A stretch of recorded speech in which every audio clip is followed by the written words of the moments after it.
later. All right, so yeah, welcome to WebHack Meetup, and today's topic is the journey of Spotify cross-browser extension. And we are honored to invite David Nguyen to be our speaker. And before I invite speaker to the stage, let me quickly introduce WebHack Meetup. And this is today's schedule. We will first have a quick introduction, and then another half hours for David to present, and the Q&A, and we can stay over with the speaker if you want. So for WebHack Meetup, we used to be a physical meetup when we host event every month. We invite speakers from different backgrounds, different companies, and we go to different tech offices in Tokyo and host this tech meetup. And after the pandemic, we started to have our own YouTube channel. So if you miss our previous events, feel free to check WebHack Meetup on YouTube, and you can find previous events live streaming. And so far, we already have more than 1,600 members and more than 2,000 people joining our events. So if you want to give a talk, feel free to check this link. We're gonna share this link later to the chat. And this is a great stage for you if you want to practice your presentation, or you have something interesting to share. Yeah, without further ado, let me introduce David. David is actually my colleague and a web engineer in DoorDash / Wolt. And he developed this cool extension. And the reason why I invited him is during a dinner, we talk about this extension, and I started to interview him about this extension. And afterwards, we think, oh, it probably can be a good presentation in WebHack Meetup. That's why we have this event. So yeah, welcome, David, with a round of emojis. David, please take it away. All right, thank you, Paipo. Okay, let me share my screen. Go. So anyone see the slide? Looks good. All right, 1 second.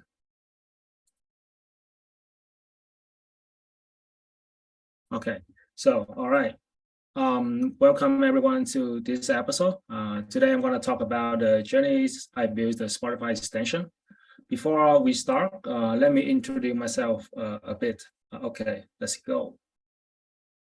So my name is David. I'm from Vietnam. Currently, I'm a web engineer working at DoorDash, Wolt. Firstly, I want to thank Paipo and the team for inviting me to this episode. In this topic, I talk about 3 points. The first one, the motivation that pushed me to build this extension. Second, I talk about the technical and product stuff. And lastly, I talk about the strategy that I used to do the marketing. So yeah, let's jump into it. So, okay, 1 second. So before jumping to the main parts, I want to briefly talk about what is the Spotify extension.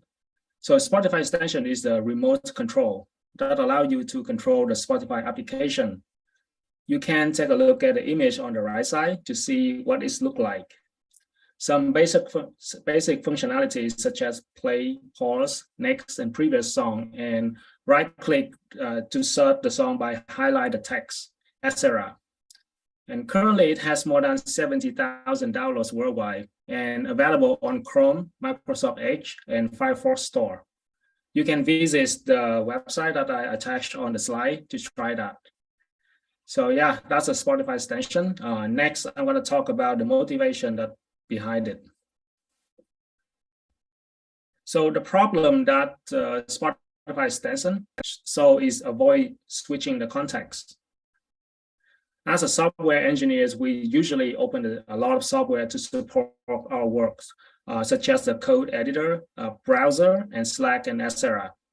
And we've been working from home for the last 3 years due to the pandemic. Working from home becomes the new normal. I'm sure most of people here, you guys turn on the music while working. But have you ever faced a problem when you try to find the Spotify in the list of the opening softwares or in the galaxy of the browser's tabs to turn off the music for the meeting? or maybe enjoying the silence a little bit. For me, it always happens, especially when I focus on work and suddenly I got a meeting. I need to switch the context. In this case, I need to turn off the music from my Spotify and turn on the Zoom. So it usually took me around 10 to 20 seconds to know what am I going to do before the meeting. I feel pretty stressed about switching the context. So, and the idea popped up in my mind one day. So I decided to develop this extension, and the journey is begun. I spent the first 3 months to develop the beta version. This version initialized the foundation, such as the technologies, the user interface layout, and integrate the Spotify public API into the product. The right side is the UI of the first version. As you can see, that the low lacks of art. So yeah, it's just a lesson learned. Don't let the engineer to design the logo. The product will fail. Before publishing, I asked 10 friends to see like if there's a demand for it, by providing the screenshots and even help them to install the source code on their machine. And 9 of them answered yes, and 1 answered no. So with that result, I decided to publish this. However, to publish, I need to make some improvements on the user interface to make it more attractive. And I spent the next 3 months to make improvements by doing 2 things. First of all, I asked my designer friends to help me design the new logo of this extension. And I promised him to buy him a coffee. So I will do when I'm in Vietnam. So second, I use the dynamic colors to fill the background and the text color to make the UI more attractive. So a little bit about the dynamic color. So the dynamic color is like, as you can see, like the colors of the background and the text are extracted from the song photo. I use the color that has the most appearance frequency as a background, and a color that has the high contrast with the background color as a text color. So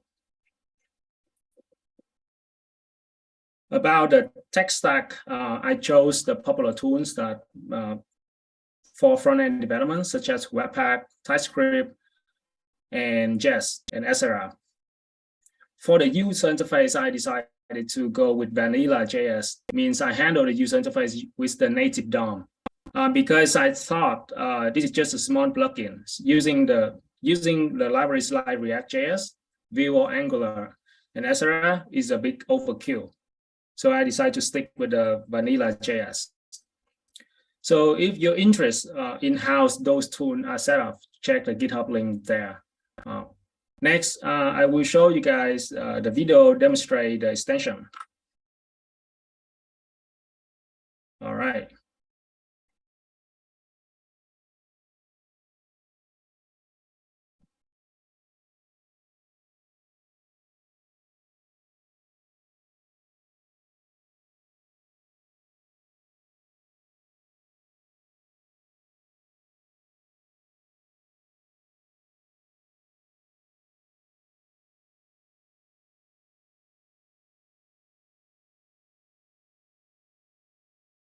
All right, so that video demonstrate how the Spotify extension work.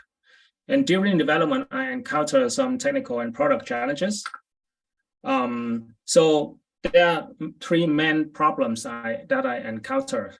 The first one, how to get the authentication token to call the API.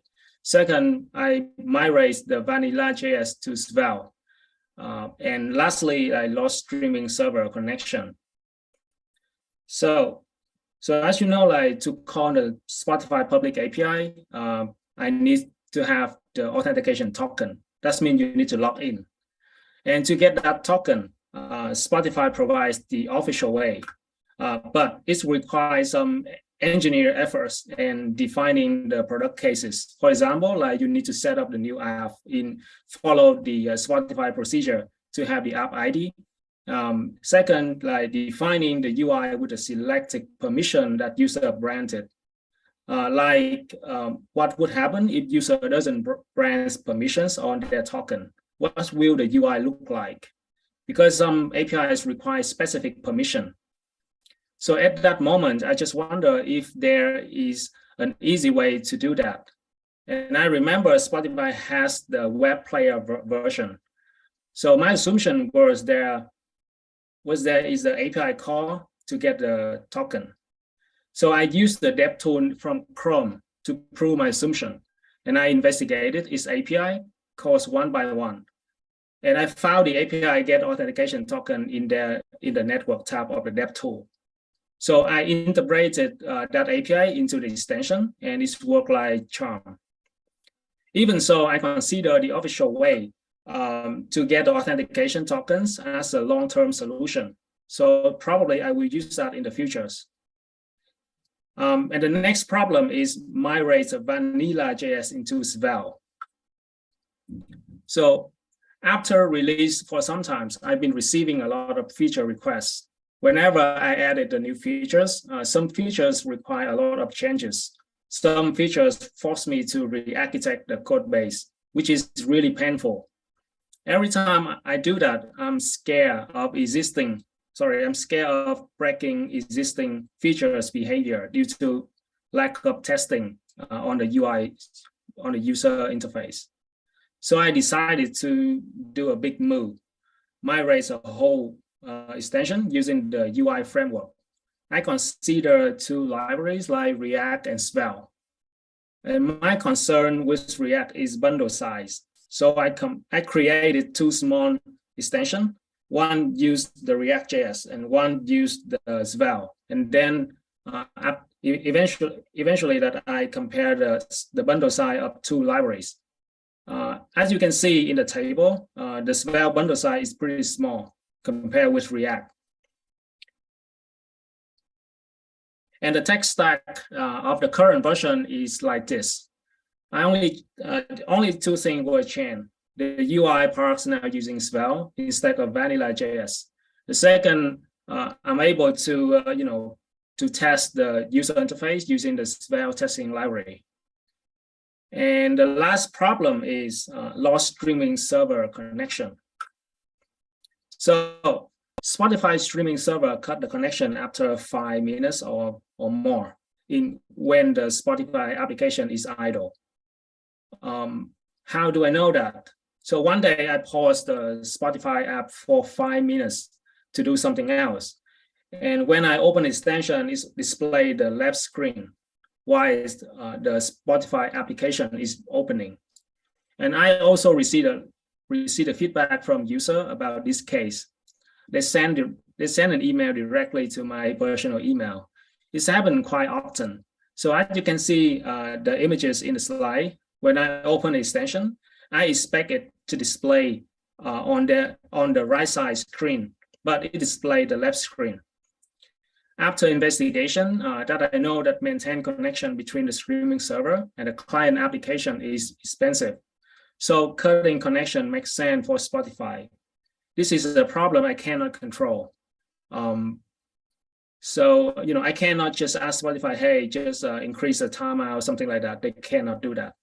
So and I actually got headache to think of the solution to solve it. The user keep sending me the messages and give a lot of feedbacks. So I can't even sleep, at night back then. Yeah. So to solve it, I need to think out the box solution from different angle. So here's my solution. If I don't, so basically to display the song information, I called an API called like get the current song from Spotify.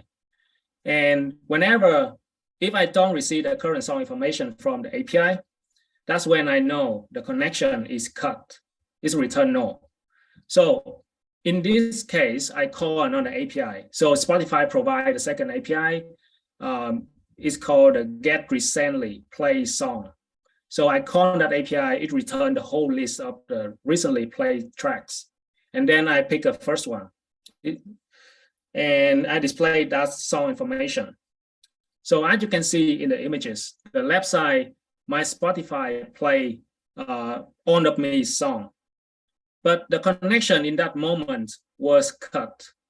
So when I opened the extension, I call the get recently played song and display another song. So you will see the difference between the desktop app and the Spotify extension. This is not the perfect solution, but at least I show the right screen for the user to avoid confusion. So that's my lesson learned. Some problem you just cannot control and just think different in a different angle. So after solving the last piece of problem, to make it well known to audience, to make it better SEO, search engine optimization, I need to create a landing page.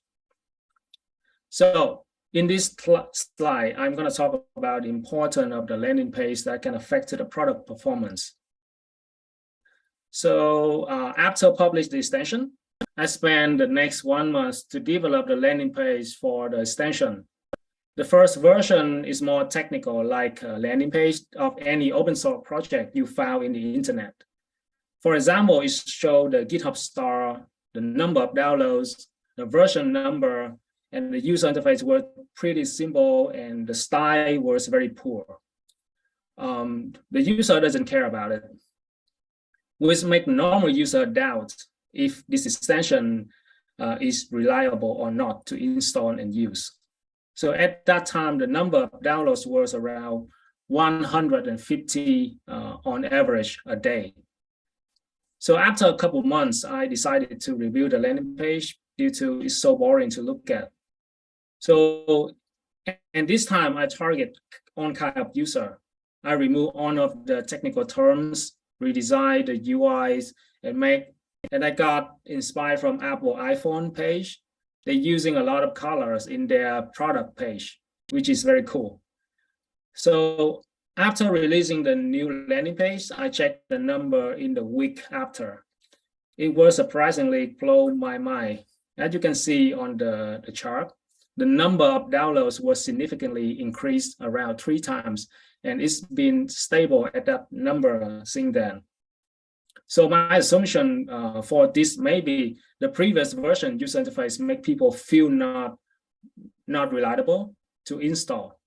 So for example, like when I want to buy some product in the internet, and in the payment step, the user interface of that page was not very nice.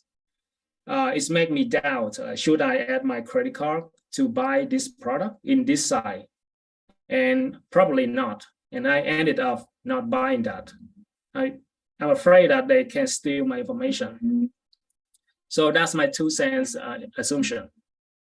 To achieve this, marketing is one of the most crucial parts. And next, I'm going to talk about it. So marketing, it sounds very big, but actually very simple. But it requires the consistency. So there are 4 points that I usually do to have people attention. It's completely free. That depends on your imagination.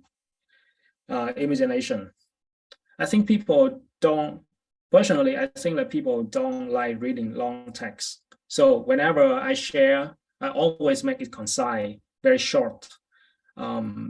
To make it easy to visualize, I usually add a small GIF file to demonstrate the new features and show the assignment in the post. It can help catching the extension too. If if I haven't added anything news for sometimes, I will share about my milestone. For example, like hitting like 1K, 10K, or 20K downloads to re-engage the audiences. It just keep on and on and on. And after repair the content, next I'm going to share that on social media. And here's the list of social network I share: Reddit, LinkedIn, Twitter, and Facebook. And here are some examples of my posts. As you can see that I follow 4 steps that I mentioned in the previous slide. So, and talking about a little bit achievements before we wrap up everything. So here's some result after 3 years I got 4.5 star from Chrome and Firefox, and 4 star from in the Microsoft Edge store. And also, like you can see, like I have more than 7,000 downloads from Chrome itself, and more than 8,000 downloads from the Microsoft store, and only more than 1,000 in the Firefox store. And Spotify extension is in the first page result of the search engine like DuckDuckGo, Bing, and Google. So that all the achievements I have so far in 3 years. What next? So I have not been touched the project for a year now, but I'm planning to add more stuff in 2023. So first of all, I support playlist features such as adding a new song, remove the song from the playlist, or create the playlist, and etc. And add more UI layout. For example, a bigger UI has more space to add more features. And probably I can, start using the Spotify official way to do the authentication. And lastly, thinking about monetization. Yeah, maybe. Yeah, that's it. I just want you guys through the whole journey that I built as extension. Question time. Yeah, thank you, David, for your great talk. It's very impressive that you start from your own pain points and build a product till even like promote and marketing on your own. It's very interesting. And I believe there are many questions from the audience. And if you like David's talk, feel free to buy coffee for David in his page. Yeah, he now is already drink 2 coffees a day. Probably he'll drink more. And yeah, now it's like question time. Who want to ask first?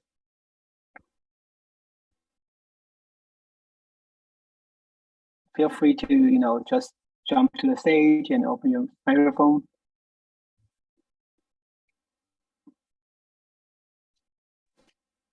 Hi, just a question for me.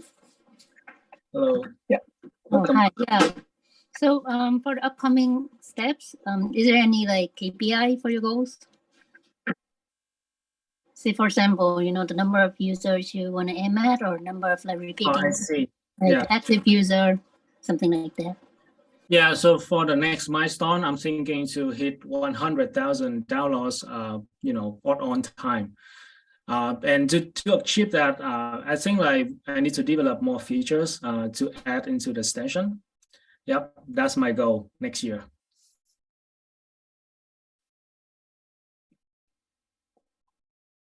Nice. Got a question from Matt. Have you gotten requests for other music players? How would you integrate them? Requests for all the music players, like Apple or something? Yeah, like Apple Music or things like that. Yeah, so I think like so far I've been researching the public API. Only Spotify, they support the public API. About the Apple, you should forget about it.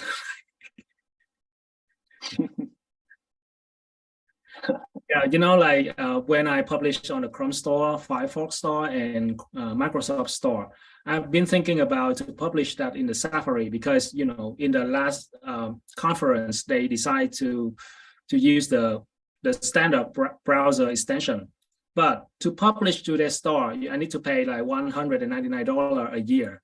It's like this is a free extension.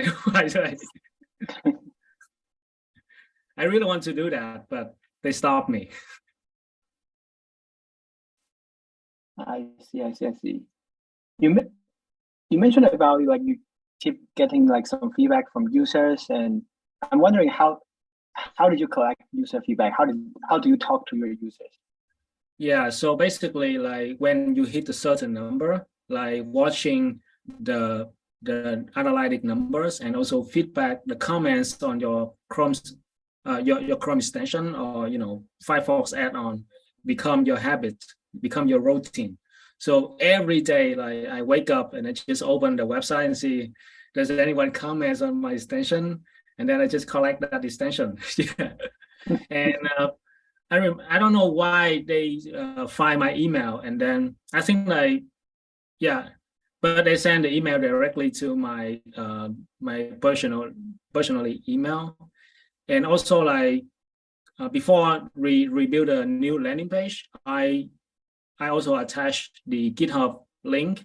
Like it's just the GitHub link collect the issues. That's it, and then they post the issue there. So basically, I have 3 ways to receive the feedback from user. First, email. The second one is like reading the comments in the store, in the product. And third, receive the issue via the GitHub. And then from that, I collect and I read one by one to decide like which one should I develop. Yeah. I see. Another question from Matt. Seems like there were a lot of learnings and takeaways. If you had to redo this project, what would you have done differently? Okay, so that's a good question. So basically, the bad decision that I made, that using the native DOM, and it cost me a lot of time to like, as we know, like, so whenever I add the new features, right? So I need to rebuild a lot of things in the code base, and some features force me to re-architect the whole repository. And another thing, like I don't know how to write a unit test for the UI part, which is very painful because I need to mock a lot of things, like mock the some of the API from a native DOM, which is very painful. So I decided not to do that.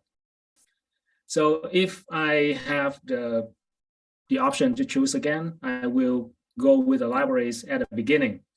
Yeah, this makes me feel better. Sounds good.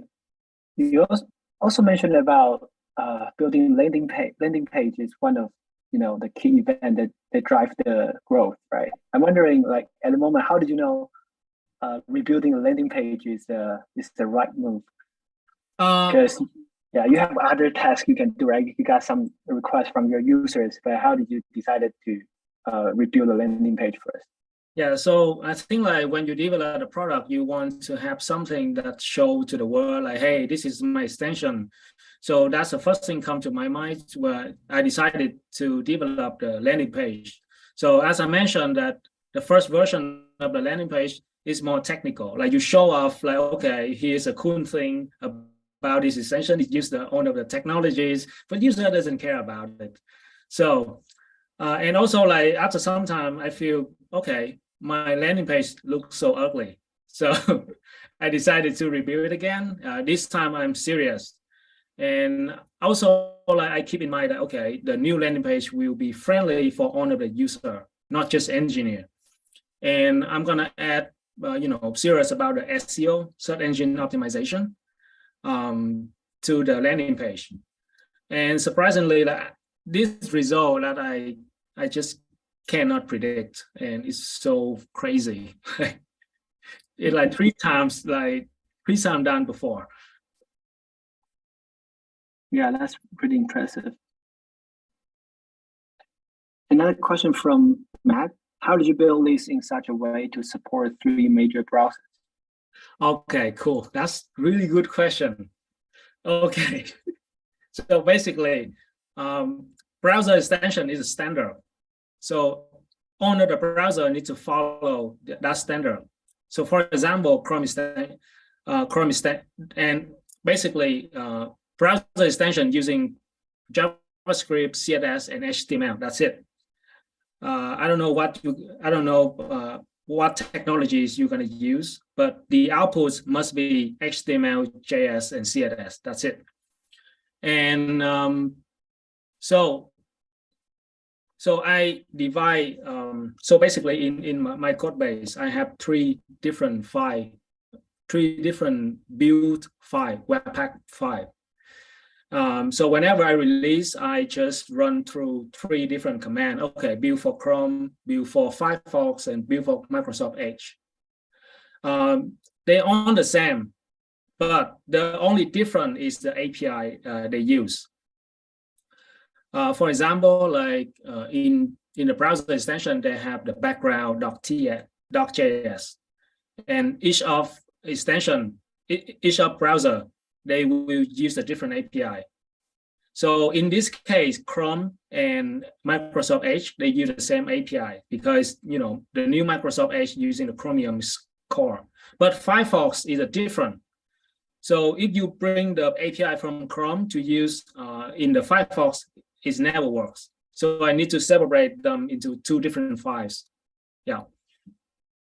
And the rest of the logics, I just reuse from each other. So for example, like API functions, Svelte, some sort of thing, yeah. Got it. Any other questions from the audience?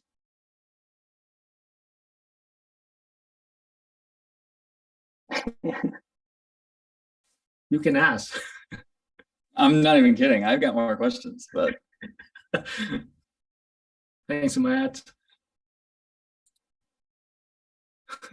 Okay, so I'll ask one more then. So if you have a problem specific to like Chrome or specific to Firefox, it sounds like you can build things for different browsers, but can you provide different one-off implementations, or like how would you approach that problem? Sorry, I don't get the question.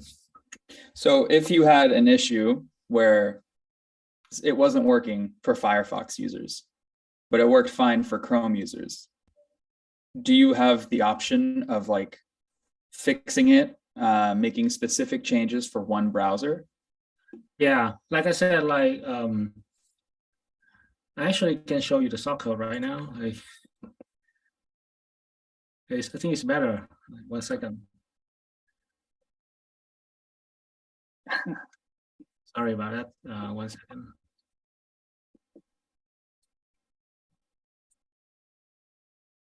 Okay, how can I share my screen? Oh, okay, cool. So can you guys see the screen, right? Yeah. Yep. So in the source code here, as you can see here, there's the component and libraries and popup.ts. These three things will be reusable each other because it just uses the Svelte and some basic function to call an API. That's it. But for the background, so I will open the Chrome for you guys to see. So for the Chrome, as you can see, let's use some Chrome API. So here you can see the Chrome doc runtime and Chrome doc context menu, something like that. But in the Firefox, it's used different.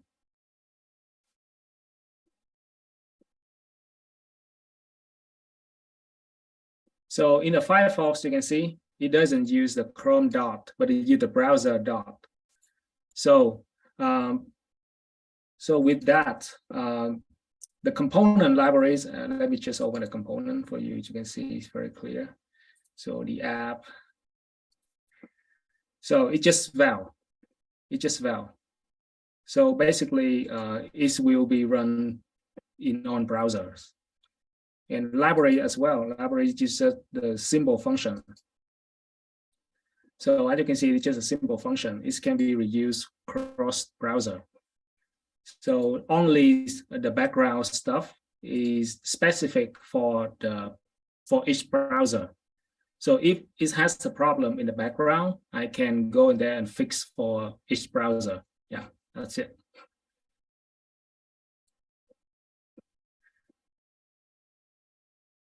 So your build pipeline will take different background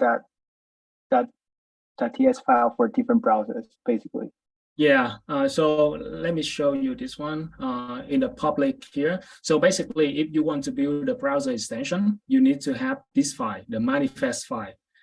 Here is will define the permission, like the icon and some sort of configuration. Yeah, and here in my package.json, as you can see that I have.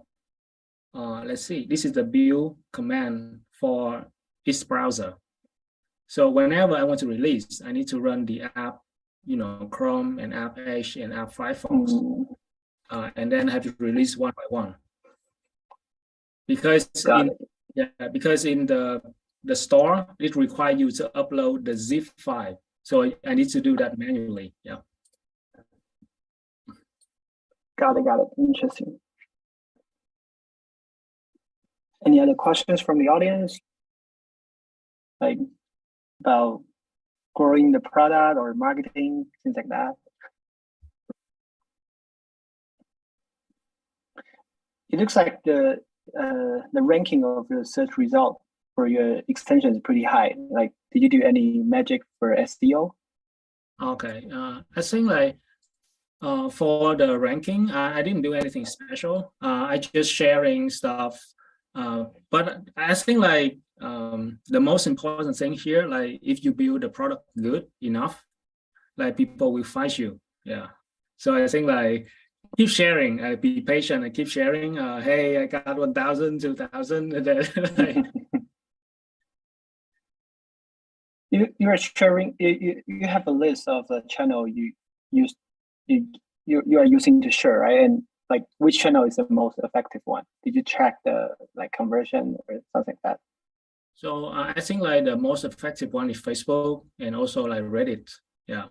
So like at the beginning when I try to make people to catch attention from the user, I post into the Reddit first. I joined some channels, Spotify, I posted and they require me, you need to have enough points. So I need to do some activity there to get enough points to share. Right. Yeah. And also like there's another thing when you share on a LinkedIn, make sure that I always tag the Spotify into my post, to spread that post more. Yeah. Have you got contacted from Spotify people? Not yet. So yeah, another fun fact is when I hit around 10,000 downloads, back then before I joined in the DoorDash, so I apply again, to the Spotify companies, and I thought, okay, I'm gonna pass this time, and then they reject me.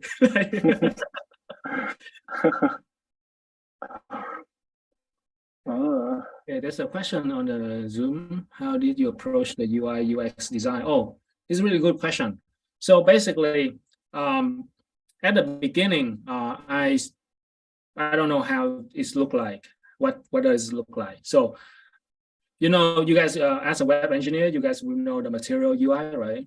In the material UI, they have the sample of the media player. So I copied that one. But after that, I realized that, okay, I can share you this one. 1 second. Okay, here. So I think like less people knows about this one. Let me just 1 second. Okay, so as you can see, Chrome has the built-in player right here. You can see that, right? It had this one. Whenever you play the media, it always here. So the idea to do the dynamic color I get from Chrome. So one day I discover, okay, they have that, and then I try to find, I try to organize my information just like them. And the crazy thing is like they fill the color with the most apparent frequency color here. So I try to reverse the engineer to see like how they did that. Yeah, that's how I design the UI and UX. Yeah, that's right. No one knows about that. So but only if you play the media, it will show up. Yeah. That's cool. Oh, Marcus raised a hand. Yes, feel free to ask questions if you want. I'm on mute. Yeah, go ahead. first of all, thank you, David, for sharing such inspiring journey. I really can feel that because in the past I has been working on a side project for 2 years. Literally spending all the time I have after my 9 to 5, with the hope that the product would take off or at least generate enough revenue for me to quit my job and focus on building something of my own.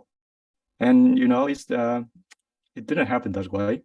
Then I thinking that okay, instead of spending a lot of effort and time on building a product that never succeed, maybe I can focusing on improve my skills and get a bonus, get a raise, get a promotion. Maybe it's a better way for me. So the question is that what do you think is the right balance between spending time on pet or side project and job 9 to 5? I don't know. It's really tough to do the balance because when I developed the Spotify extension, actually, I did more than 10 hours a day. So after work, I jump into coding immediately. My Spotify extension, forget about the dinner and everything. I just focus and to do that for hours constantly. And after I stop, coding, I was exhausted. I just go to the fridge and then grab everything I can eat. I just eat. It's so crazy. I don't want to go back that time. I nearly fainted. Same story. I guess what I'm missing is that the consistent marketing strategy. Another thing I should give up after a while. Yeah, and another thing I want to share that when I hit a certain number of downloads, and sometimes I just can't find the way to improve it. Sometimes you sad, and right. At that moment, I just open a code and see how it's structured. Okay, it's cool. That's what I did. And it's motivates me a lot. Okay. Yeah. Cool. Thank you. Self motivation.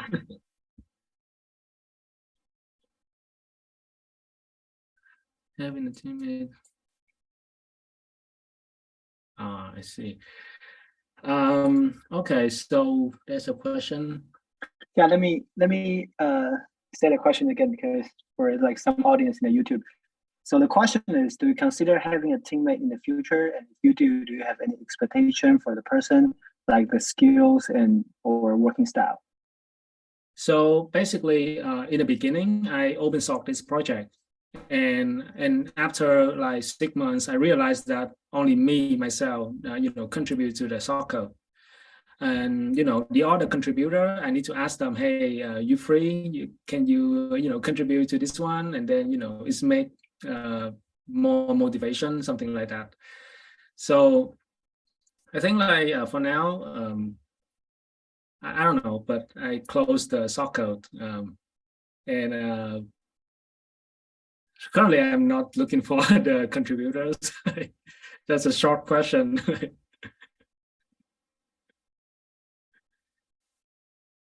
Yeah, I think it's more about the commitment. Whenever you commit to do something, you need to try hard and to achieve that. So because not just the side project. Usually people think okay, I'm doing this free, so I will choose the time that I want to do, and this is not good. Right? So I think it's more about the commitment and ownership. Yeah.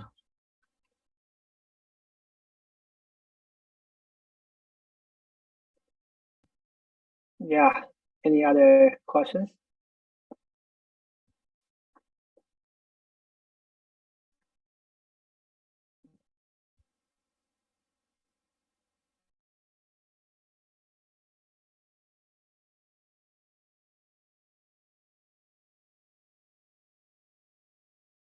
Hey Neil, do we have questions from YouTube?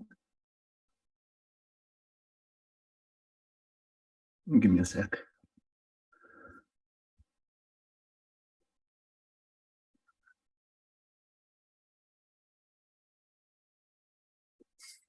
Messi, the best intern. Yeah, of course. You're gonna be my boss.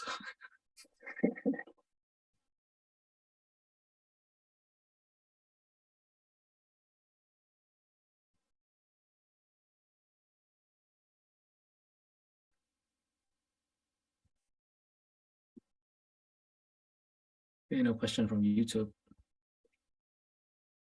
Okay. Yeah, so if there's no questions, I guess we'll end here. Thank you again for David to be our today's speakers and great talk. Yeah, and thank you everyone for joining WebHack Meetup. See you next year. Yeah, thank you very much, guys. Thank you very much. Thank you. Have a Bye good bye. bye. Merry Christmas. Thank you. Thank you.